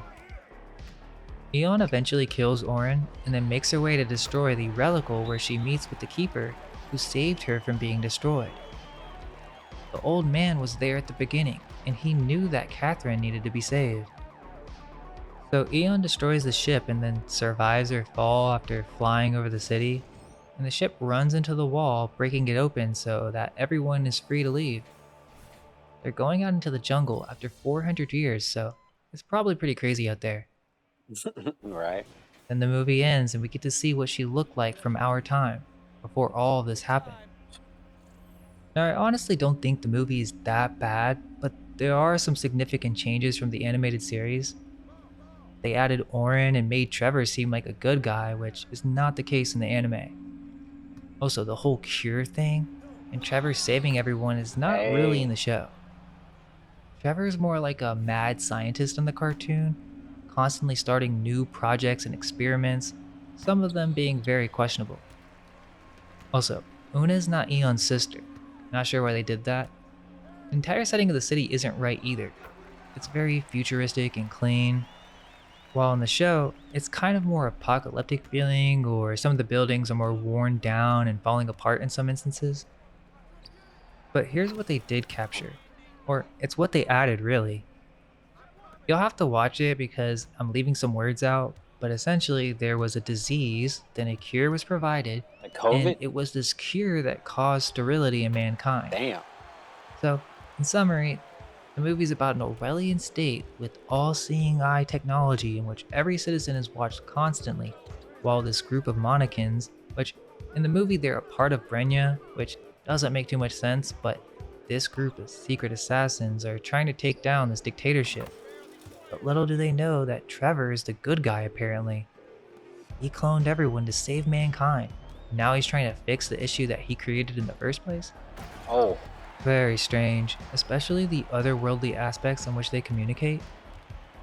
If you thought that was weird, The movie doesn't even come close to the strangeness and surreal vibe that's captured by the anime. I mean, it's so weird you literally can't even process it if you're just sitting watching. It's gonna put you in a trance, which is exactly what they were trying to do. The original animation series was part of MTV's Liquid Television, which was supposed to be a segment where they show young adult cartoons, but like the acid version of it, which was pretty unique for its time. They wanted it to feel like you were on LSD, and many of the shows definitely captured that feeling. But I would argue, Aeon Flux did it better than any other show, due to its mixing of occult, sci-fi, and conspiracy concepts. It very well could be the most intellectually advanced show ever to be aired on MTV. Apparently, the reason it could be played on MTV is because the higher-ups didn't even notice many of the subtle secret sexual references, and so they passed it through because I honestly don't even know if that would fly today. It's pretty explicit. The mastermind behind the anime was Peter Chung, who was actually working on the Rugrats before this. It seems that he was inspired by H.R. Geiger. I haven't heard him mention this, but if you look at his early drawings, you can see it pretty clearly, merging the organic with sci-fi tech. Peter was commissioned to create a spy cartoon, and to everyone's surprise, exceeded anything that MTV could have ever imagined. He says that he was inspired by Dashiell Hammett, who is regarded as one of the best mystery story writers of all time. Peter Chung has a huge list of achievements. He's actually a big inspiration for me. He even worked on the Animatrix and Teenage Mutant Ninja Turtles. Now let's break down the anime because it's pretty insane. Like I said, it's very trance-inducing. If you haven't seen it, I do recommend watching it first, but some of you might not be into that because it's overly sexual and kind of violent. Well, the pilot is the most graphic, but it's not that bad after that. So it's up to you because I'm about to break down all the craziest and surreal moments while highlighting much of the symbolism. There are only 10 episodes, so let's start with the first one. Well, there is season 2 in the pilot, but we're just going to cover season 3. The first episode is titled Utopia or Deuteranopia. Well, we get introduced to Trevor Goodchild, and he just recently stole the throne and is the ruler of Brenya. The previous leader, Clavius, has gone missing. Things are never what they seem. And it's really weird. Goodchild is like, I will hide nothing, and just like flashes everyone in the city. Well, this lady is impressed, but then tries to assassinate him. Goodchild says, nothing is sacred, nothing is secret. And then we see this surveillance device, which shows that these do hint towards one-eye symbolism in masonry. It was in the movie too, they were just more subtle with it. These cameras have a square and compass to hint towards secret societies. Yildamir, his assistant or something, notices Goodchild drop an envelope and then secretly grabs it to find out what's going on. So far it seems that this Trevor Goodchild is a complete weirdo. There's no getting around that. It seems that Trevor has clones of himself. He turns his bed over so that he can get into a secret lab unnoticed, and some clone or fake version of himself stays in the bed so that the cameras don't notice anything. This is when your brain starts to melt. So he goes to his lab and he literally opens up Clavius' stomach as an entrance portal opens and he goes through an intestine tunnel where he walks into this secret lair.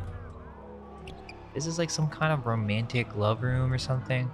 I'm not sure, but he keeps a dress in here and he really wants Aeon Flux. He loves her, desires her greatly. I'm telling you, this show's sexual for no reason, like weird fetish stuff that just makes you be like, why? Right? Well, there's this weird item that Goodchild has that's also at the beginning of the show. It's kind of like an aimer or crosshair artifact made out of metal with a strap. They also have the same strap teleport device thing that transfers them to a new location or reveals a new location. Not exactly sure how that works, but it doesn't seem to be a hologram. Multiple times in this episode, I guess Aeon likes making Trevor watch her get intimate with other guys, so that's different from the movie. He's not like, oh my god, I know you. It's more like, let me torture you for some reason. She also has one of those chastity lock belts, and she and this Gildemir guy keep going at each other in front of Trevor. The whole going through Clavius thing is just so weird. Like, it's next level surreal, and the soundtrack is just hypnotizing. But yeah, Trevor and Eon meet up in this weird intestine romantic hideout, and it seems they were like working together. I don't know, they have a weird relationship. She knows about this hidden room, and she knows about the artifact, so kinda strange. She says that Gildemir is the problem. Not sure why everyone is naked in the future, but we get some more of that. Everybody's Interestingly, naked. Gildemir references the mile-high jellyfish. I'm guessing he's talking about the relical, but they never really elaborate on that. He asks Clavius if that's the upper house of parliament. Clavius says no. Gildemir was trying to set Clavius free, but then he realizes he's like insane. He's asking about the flying saucermen, and Clavius says some pretty wild stuff. The flying saucermen are Narzak, Area 66, a global empire. So 66 symbolism? The orbital jellyfish is to be deployed. Next is the expulsion of all foreign particles. Not exactly sure what he's talking about. But Clavius wants to do something pretty drastic, and so Gildemir unplugs the cable connected to him. Well, Eon shows up, and Gildemir tries to kill her because he realizes she's like in on all this. But Eon beats him up and then bags him to throw him away. Weirdly, Trevor's like constantly trying to force Eon to be his wife, and they think that Eon has Clavius, the last leader who is supposed to be missing. Well, it's Gildemir, and he doesn't understand what the artifact actually does, trying to say that it has to do with Clavius. Eon grabs the artifact, and it's actually just a key for her chastity belt, so I guess Trevor put a key on her so that only he can activate it. Pretty weird. So they do have a very strange relationship. So he uses the key for the belt and for opening Clavius.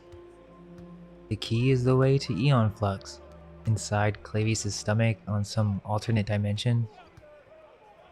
Next episode is Isthmus Crypticus. Damn. What I like is that at the beginning of every episode, there's some icon or picture, and it's essentially one of the main symbols of the story for the episode. This time it's some weird hornet or bug artifact with a stinger. This is actually a really cool episode. Trevor Goodchild is obsessed with keeping an exquisite being which he keeps locked away in a secret chamber. The new guy, Ilbrin, is like some pan-looking character with jumpy leg springs. So he has these socks with eggs that turn into mechanical hornets. This is pretty weird, so Eon Flux comes to get something that was made for Trevor's pleasure, and it's this video of Trevor mating with an alien or some weird half-bird thing. Yeah, it's some creature. He wants Eon to get this bird hybrid. Seems like he's sexually into this alien creature. He offers money, but she snatches this feather in a vial, and Ilbrin calls her an anarchist. Eon doesn't want to do it because she thinks the creature isn't in love with him. But he's like, wait, we can still do business. There's another Seraph Trev, which is the name of their species. He says there's a male one, so perhaps he doesn't want it just for sexual or love matters. But Eon refuses, and this guy projects his suitcase because it's also a projector, and tries to hypnotize Eon Flux, it seems. But out of nowhere, some security machine comes out from the ground. It looks like a large tentacle with a beak. It has the same eye as the camera, so it's a part of surveillance. Ilbrin lets out some hornets to fight the tentacle, and they make their escape. So Trevor Goodchild was watching everything, and he tells these guys to stick her in the Steno pool. So now we meet a new no brunette. steal. This is Una, and some boys are trying to get a bird that just ran into her window. He then looks at a photo of her boyfriend. The kids shot it down, and the bird actually has a message on it. It was a picture of a male hybrid bird human being. I don't think they're actually aliens. It must be her old boyfriend that she was looking at in the photo before the bird hit, or perhaps it's connected. This birdman is tied up and being kept prisoner. Well, Eon barges in, and we find out this new girl, Una, is a Monacan agent, and Eon seems to be giving her a new assignment. I'm not sure, but there's this weird joke. They may have had a sexual past, so the Monacans all get it on with each other or something. Well, Una's being conscripted. She has a note with alien text on it and wants Una to translate it. Apparently she has a thing for foreign tongues. So Trevor has two of these beings trapped, one female, one male. And during this shot, the music track is just epic. Some weird siren and fantasy sounds with screaming. It's pretty insane, not gonna lie. So Eon and Una go driving and Una's like hallucinating out the window. Seems that Trevor wants to be a bird person or something. Eon has a document that shows where the location is of the Seraph Trev. So Eon and Una are in some pipes trying to enter the facility, and the foreign text is directions to how to get in there, instructions to get to the prisoners. Elbrin comes and knocks Trevor out, and there's this bird that's flying around hinting at freedom. Eon arrives and is trying to release the Seraph Trev, but Una turns on a radio signal which hurts Eon and she gets disabled. Well, Elbrin is trying to release the girl bird hybrid and Una is releasing the male. Then Una and Eon start fighting because Una wants to be with this bird creature. Elbrin saves the girl Seraph Trev and then she does this really weird smile. Elbrin tells her that he won't harm her, but something happens to where one of his mechanical hornets stings and kills this female bird creature. Really sad, I really liked her. But then Elbrin gets shot by Trevor, and now Una takes off with the male bird. Eon makes fun of Trevor's suit, then kisses him but says some people aren't meant to be together. Then we get this epic shot of the Birdman flying with Una wrapped around him. Birdman. But strangely, there's this part that is never really expanded upon. This bird creature has a red tick in his feathers that bites Una, and that's the last shot. She gets infected or something. This hints that she's gonna meet the same fate as the female Seraph Trev. The next episode is Thanatophobia. Okay, so we get more info about the Monacans here. The intro says, a heavily armed border wall separates the nations of Brenya and Monica, yet many beings seek to escape the mysterious designs of Trevor Goodchild. What's strange is that the streets have this zipper, which is very DMT-like, where Eon's vehicle can interact with lower levels or she can gain access to her car. They do this many times, kind of trippy. Eon keeps repeating, ready if I want it now, danger boy. Well, some guy's talking to Goodchild calling him soft, that the border control needs to be even more strict, he says. Then he says the men at the club have noticed while holding a triangle with his hands. So these people are talking about how in Monica there are no rulers and that's why Goodchild hates them? No head of state to negotiate with. So in this episode, a couple's trying to escape Brenya, and the lady gets captured. Her name's Sybil, and she has a credibility gap. Her spine is split in half, and she has been conscripted.